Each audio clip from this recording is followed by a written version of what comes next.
That's Fogelman in the 0-2, wasn't it? Yeah, and then, man, Majeski just turned sideways down the front, and it just tipped right over. NASCAR does so much work in the wind tunnel to have flaps, air flaps, different panels on the truck that blow away that is supposed to prevent that, but probably just one of those circumstances that put him in real jeopardy. Yeah, and bumping through the tri-oval here is the sketchiest place to do it. And you see that big set that you saw that white truck make right there. He needed room to save it, and you try to do everything you can to not run into the cars. You try to do everything you can to keep your truck going straight, and unfortunately, wrong place at the wrong time for Ty. 9 trucks involved. Let's ride. It's crazy. I've never avoided so many wrecks in my life. I can't believe I have a clean truck. But I'm not going to complain about it. It's truck racing. It happens. But super proud of Truck on Garage and Toyota Racing. Got a little bit of work to do for Talladega with the speed of this thing. But I thought the best strategy for me was to lay low and hopefully be there at the end. And we were. And it looks like we came up one short. That is scary looking. It's just amazing. But like you said, that's about as soft as you can turn one over. That's exactly right. And it didn't just keep tumbling either, like we've seen happen so many times. I don't know if Raja just lost the front end of his number 71 Chevy or what went down there, but he definitely went up the track and made contact. Let's take a look. Let's see what happened. Looks like bump drafting might be. Yeah, Dennis gave him a little shot. Wow, completely over. Here goes Terry. Boy, Terry had a wild ride through the grass. He was fortunate that his truck stayed down. You see the roof flap just deploy. Let's take another look at that one. Bam! Dennis right there. Give him a little shot in the back and turn Chad's truck around and over, by the way. Wow, what a view that was. And hit on the left front wheel, so I'm sure some suspension damage to that, Ray. Well, guys, that Xing the corners when the trouble happened. It just was a very aggressive push. Yeah, it looked like Grant Enfinger was trying to help. Ooh, look at Matt Crafton up and over. There's Johnny Sauter up in the middle of the mess. Grant Enfinger was pushing right there when the track flattens out. Yeah. Around goes the 27, catches Crafton, who thought he was home free.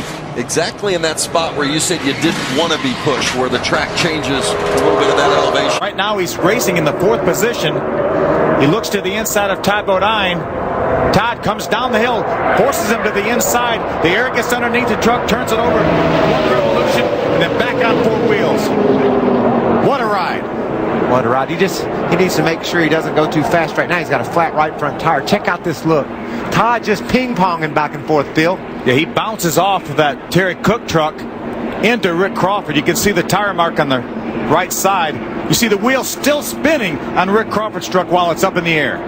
He hits the brakes there. He was finally smart enough to let off. That's using your head. He's flipping over at Daytona and he let off the gas. I'm proud of him for that. He's going to have a flat right front tire. If he can nurse that thing back to the pits, he might be able to keep racing. Let's take a ride with Terry Cook. Ride taken in the 4 truck on the outside, second in line. Peters gets bumped. Looks like William Byron got jumped by the 86. Look at Timothy Peters on the inside as Christopher Bell tumbles down the front straightaway. Timothy all the way to the inside of the racetrack is, a lot of new pavement down there, guys, and that makes such a huge difference. They don't get any grass. A lot of huge pavement scrubs off a lot of that speed. I count 13 rolls for Christopher Bell. Watch it.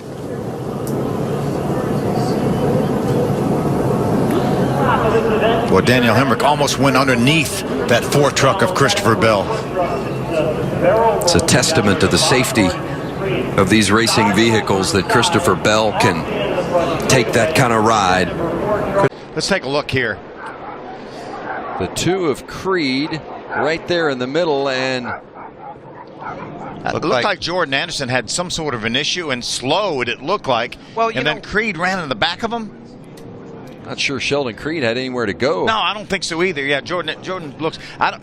Looked like the left front tire looks a little funny on that truck. Possibly maybe a left front tire going down. You know, Phil, he was running, Jordan was, in the 5th position when they entered turn 1 and 2. We were on board the truck behind him, and there were sparks coming from behind the truck. I think maybe Jordan felt something was going wrong and pulled up. I don't know. Maybe trying to get out of the way. Moffitt, Sauter, Snyder, Gus Dean, Jordan Anderson, of course, Sheldon Creed, Grant Enfinger. Fractures, and this is how it all happened, Benny Parsons. About the 6th or 7th place there. There's Jeffrey Bodine, bam, in the outside retaining wall, and watch as he tumbles down the straightaway. Now, again, right, another truck is going to come along and hit him here. Watch and listen.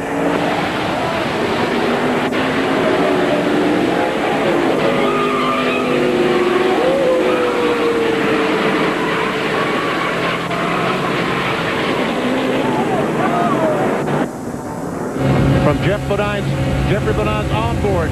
Listen.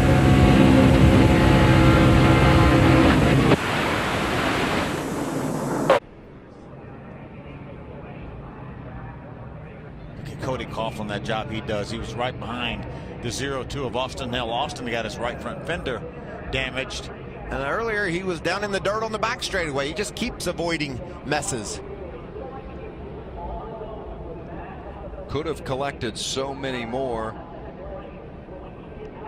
even than what it did. The red, by the way, has come out, so they are going to stop the trucks over between turns 3 and 4. Watch right side of your screen. The 68 comes back down because Matt was going to try to go up through the middle. He had committed to the middle of the racetrack. Look at Jordan Anderson, that 3 truck. Just held it as low as he could and made it by, still trying to avoid spinning trucks, but nice job by Jordan. Drafting gone bad. Watch the 23 of Spencer Gallagher. Like he might have just got into the back end of that 7 truck. He just enough. He got out to the right side of the bumper, Vince, and I think that's what turned Brett Moffitt around. Luckily, no more than just a couple involved. You can see right there.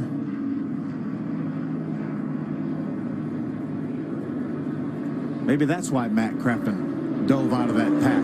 As well, both of their Dodges are now out of the race. Chase just got a little bit loose. He was kind of in the middle. But look at Matt Crafton. You know he had nowhere to go. Look at that truck get up on 2 wheels. Dennis Setzer also involved in that, the 75. A.J. Allmendinger slipping by in Darrell's truck there on the bottom. That Red Bull Toyota. There's another view. He gets a little bit loose coming off of turn number 4. Just past gate number 7. That's when you know you're in trouble, when that thing hooks, Phil. Yeah, watch him get up on 2 wheels. Actually, all 4 wheels off the ground. He makes a little bit of contact with Dennis Setzer. Dennis tries to avoid him, and in doing so, makes contact with Brendan Gaughan and puts him into the outside wall. Chain reaction. We've seen it numerous times here at Daytona. Line from coming. Let's see if we see any contact here. He's the second car on the second truck on the inside line. Wow, maybe he let off maybe he made an evasive action there because of PK Jr. Wow, what an impact. How violent that was. That truck weighs 3,700 pounds, and it flies up in the air like that and catches on fire, and yet. And we saw how quickly Miguel Paludo had put the window net down, was taking his helmet off. Amazing. I think he got in the back of Nelson Piquet Jr. and when he did, that slowed his momentum, and that's, I think, James Busher got into him. Watch this now. Look. It's hard to see. You can see right there. You could see Piquet get a little bit sideways. That's real-time speed right there. But I don't know if those trucks make I know Piquet got sideways, and then all of a sudden Paludo gets sideways, and these trucks. There's another view of it. You see the contact right there. Did you see how the 35 came, maybe was, just a quarter of a truck length up high, and maybe Kligerman had to change directions, and at the same time, Chastain gave him a bump, and it just sent him out of control. And the bumps are what these guys have relied on to get some momentum. So, that's not unprecedented to get a bump like that. There's some great driving that goes on during this crash, though. Joe Nemechek somehow snakes his way through this huge crash. Did you see the safer barrier give when the 35 of Mingus hit it just about head on? Riding along with the 31 of Ben Kennedy. He's the first guy I saw get out of whack. He's side by side with Skinner. Oh, is he going to get a bump draft from Ricky Carmichael? They get a bump draft from Ricky Carmichael, and it may turn him. No, I think he had a flat. I think he had a flat tire. I don't think Ricky Carmichael ever touched him. No, it looked like that's what it was setting up to be, but Hornaday just veered to the right. I was going down the back straightaway the other day in my cup car and blew a left rear tire, and it just drove right to the infield. He might have blown a right rear tire, and it pulled him right into the outside wall. You know, so much. Watch, we're going to see before Ricky Carmichael gets there, that 33 truck's going to veer to the right.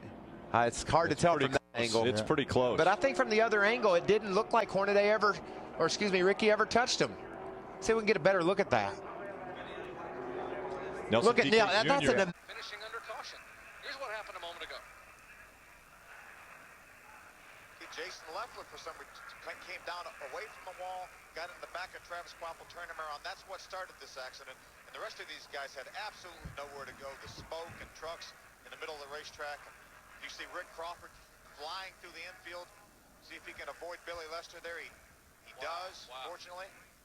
I just wonder if the 5 and the 2 got together just a little bit and turned the 2 down into it. Look at this again. You're right, Mike. You might have 5 might have gotten to the left rear quarter of the 2, and that's what turned him down to the inside, because that's not like Jason Leffler, just a turn left right there. So I think Mike's probably right. Not with all Jason's experience in a Winston Cup and Busch car. Had a tough break. Travis Kvapil On the outside, there's Mike Skinner on the inside of Brendan Gaughan. Kyle comes down. Now he's going to move to the inside to try to, you know, it's a little bit maybe Mike Skinner coming up, and Kyle could have come down a little bit, but one of those deals, and here we go, the carnage. Well, did you see Mike come off the lap before? He fought that truck to keep it coming, keep it from going up the hill. He didn't have a choice. He couldn't turn left and get off of Kyle Busch, and when Kyle moved over, Mike already had it turned as hard as he could. There's another view right here. You see Mike Skinner left of your screen. Kyle's going to come down a little bit to try to get by that number 8, and Mike Skinner looked like he just went up a little bit, and just enough to catch that left rear quarter of that 51 truck of Kyle Busch. This is a great view from the DirecTV blimp right here. Oh, look at Chad Chaffin coming in there late, and John Wood too. All but had it missed. But Phil, no matter how slow you're going, you can't see through the smoke. No, we can see. Look at Brendan just trying to squeeze in that little bit of a hole, and looked like Brendan didn't know he was there. Didn't know he was trying to make it 3 wide, go up through the middle, and Brendan came down a little bit, and then it's just around. There's a 30 of Ryan Truex Jr. Look at Jason White. Trying to slipping and sliding. Is he going to make his way through there? Yes. Yeah, there's a little bit of contact, but it looked like he pretty much got through. He's been to pit road, not a lot of damage. Look at him try to sneak in this little hole. Really trying to go there, nowhere.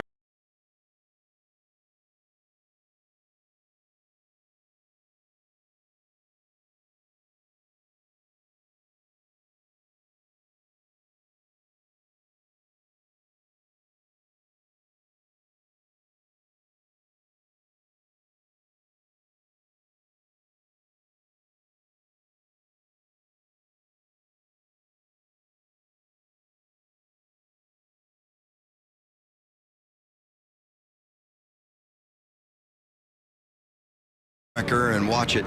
This is how it started. Ben Rhodes from the bumper of Johnny Sauter, but you don't know. He might have been sideways already.